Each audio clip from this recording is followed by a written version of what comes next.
proceeds. Welcome back to the sanctuary. Go ahead and gently close your eyes, unless you are operating heavy machinery, in which case, close them anyway. The universe is driving now. Take a deep, sovereign breath in. Hold that breath and let it illuminate your cells. And as you exhale, I want you to completely blow away the concept of consequences. Consequences are a 3D myth invented by people who are afraid of their own infinite power. You are entirely immune to cause and effect. Today, we are going to do some deep, energetic housekeeping. Because I have been looking at the collective aura lately, and honestly, it is looking a little dusty, besties. You are letting other people's dense, heavy realities stick to your luminous light body. So, let's talk about social circles. Let's talk about the energy vampires you call friends. So many of you DM me and say, "Look, my friend is mad at me because I showed up 4 hours late to her wedding and knocked over the cake." And I just have to laugh because she is absolutely projecting her own unhealed attachment to schedules onto you. She's demanding that you conform to linear time, which we all know is deeply toxic.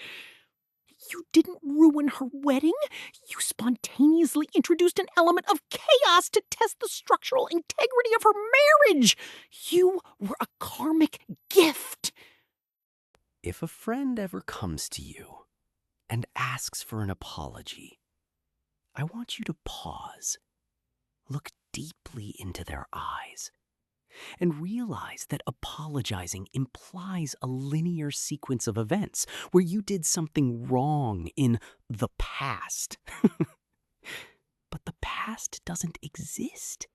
It literally isn't real. So how can you apologize for something that is mathematically impossible to access? You simply look at them and say, "I am releasing you from the illusion that I caused you pain." Boom! You have healed them. If they start crying or yelling, that is just their ego throwing a tantrum because it's not used to such a high-frequency boundary. Some people call it ghosting. I hate that word. It sounds so spooky and low vibration. I don't ghost people. I simply dematerialize from their timeline. I offer them the sacred gift of my absence so they have the space to confront their own terrifying inner void. You are actually doing them a favor when you leave them on read for 6 months. Let's take a grounding breath to integrate that truth. Inhale the absolute perfection of your every action, and exhale the need for social validation. Beautiful. Now, let's pivot to the physical world, specifically navigating the 3D grid, because I had an experience at the airport last week that was so profoundly, deeply activating, I just had to share it with you all. So, I decided I belonged in Bali. I didn't buy a ticket. Buying a ticket implies that I lack the inherent abundance to simply be in Bali. It implies a transactional relationship with geography, which is so silly. The Earth is a single organism. I don't need a barcode to walk from one side of my mother's body to the other. So I just walked into the airport. I bypassed the little velvet ropes because velvet is a sensory trap designed to keep you docile. And I walked right up to the TSA checkpoint. Besties, let me tell you about TSA agents. They are the ultimate threshold guardians. They are deeply entrenched in the matrix. They wear identical blue shirts to suppress their heart chakras. One of them stepped in front of me and said, "Sir, I need to see your boarding pass." And I just beamed pure, unconditional golden light directly into his third eye. I said, "I am a sovereign citizen of the cosmos, and my boarding pass is written in the Akashic Records! Well, his frequency couldn't handle it. He immediately called for backup. 3 more threshold guardians arrived, and they were vibrating with so much fear. They escorted me to a small, windowless concrete room. They thought they were detaining me.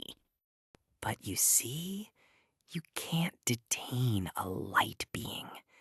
They actually gifted me a forced VIP mindfulness retreat.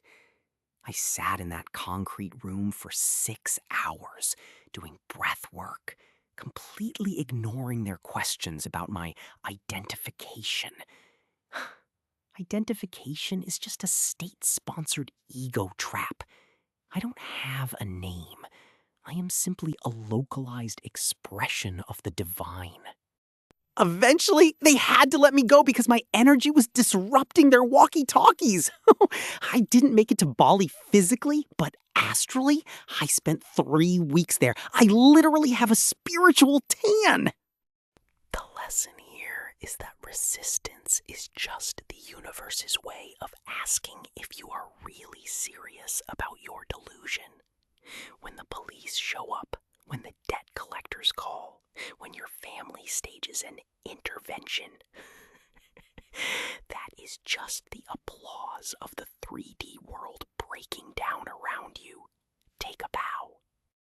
Let's transition to the concept of nourishment, because I am seeing a very disturbing trend on my feed. I am seeing wellness influencers telling you to eat whole foods and chew your vegetables. Chewing? In this economy? Chewing is so aggressive. It is a violent, mechanical, low vibration activity. Think about it. You are taking a piece of nature, and you are mashing it with your bones. It is so deeply disrespectful to the plant's journey.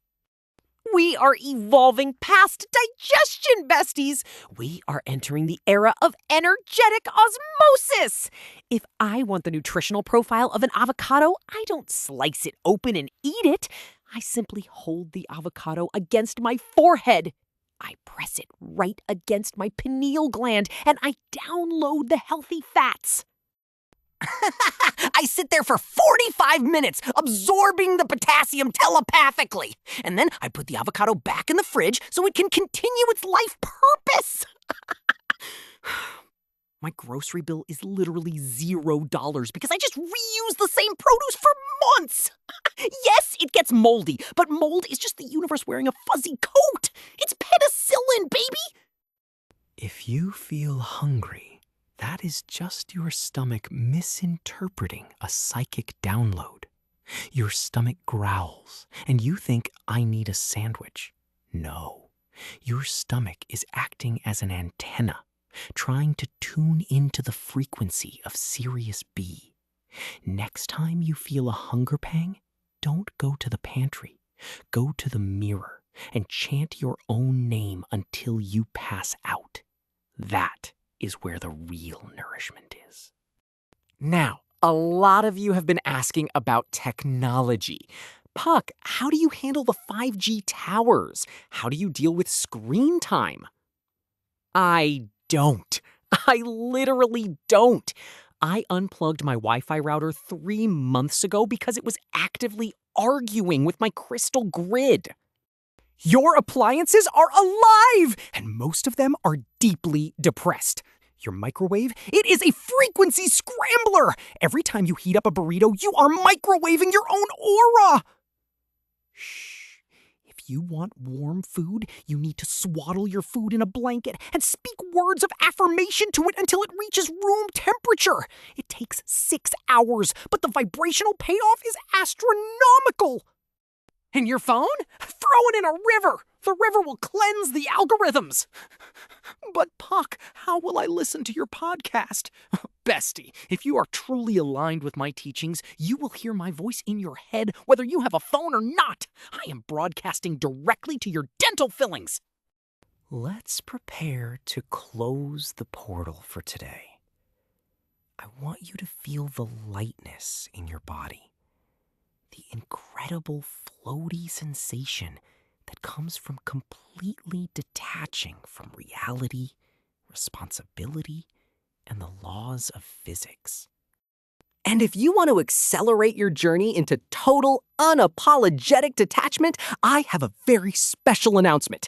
I am officially opening applications for my new virtual retreat, The Infinite Void. You simply sit in a dark closet in your own house for 6 days, and I will astrally project into your living room to judge your furniture.